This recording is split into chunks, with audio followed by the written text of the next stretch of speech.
Oke, bismillahirrahmanirrahim. Assalamualaikum warahmatullahi wabarakatuh. Halo guys, lanjut untuk materi yang kedua ya. Untuk mata kuliah kalkulus integral di semester 3 ini, kita lanjut untuk materi definisi integral tentu. Oke, sekarang andaikan bahwa P, delta xi dan x bar i mempunyai arti seperti yang dibahas di atas.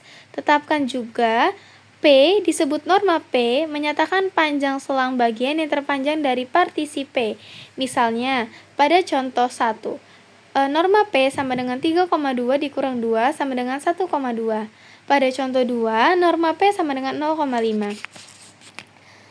Di sini kita ada definisi integral tentu. Andaikan f suatu fungsi yang didefinisikan pada selang tutup a, b jika limit n i sama dengan 1 untuk f x bar i delta xi normanya 0 ada, kita katakan f adalah terintegralkan pada a, b.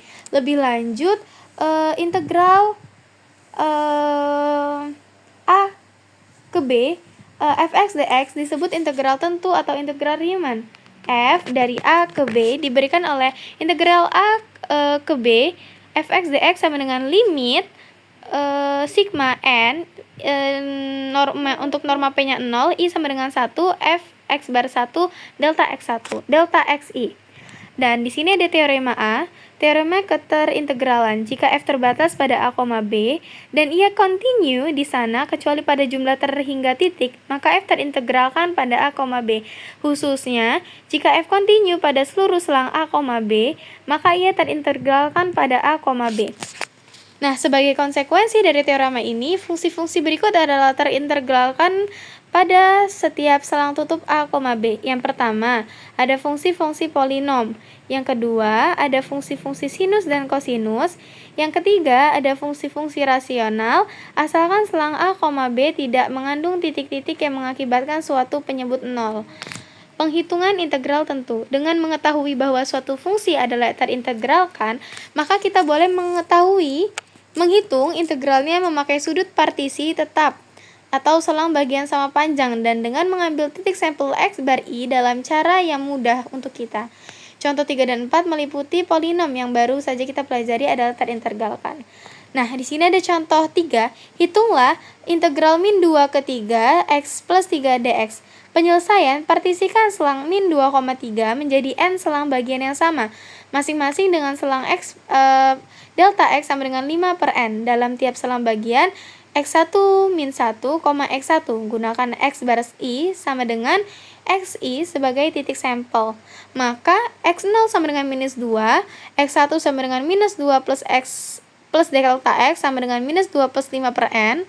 x2 sama dengan minus 2 plus 2 delta x sama dengan min 2 plus 2 dikalikan 5 per n.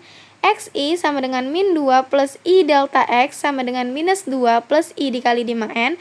xn sama dengan min 2 plus 6 delta plus n delta x sama dengan min 2 plus n per 5n sama dengan 5. Nah, jadi fx1 sama dengan xi plus 3 sama dengan 1 plus i dikalikan 5 per n. Sehingga untuk sigma n dengan i sama dengan 1, fx bar i sama dengan fx bar i delta xi sama dengan sigma n untuk i sama dengan 1 fxi delta x sama dengan sigma n dengan i sama dengan 1 1 plus i dikali 5n dikalikan dengan 5n. Maka hasil akhirnya adalah 5 plus 2 5 per 2 plus 1 plus 1 per n.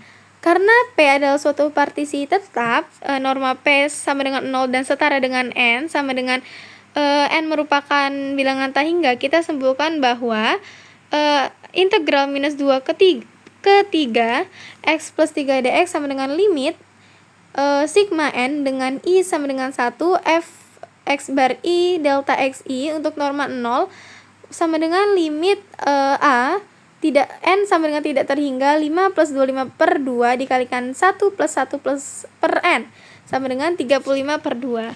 Oke. Untuk materi ini juga cukup, kita akan lanjut ke materi selanjutnya. Oke, saya akhiri. Wassalamualaikum warahmatullahi wabarakatuh.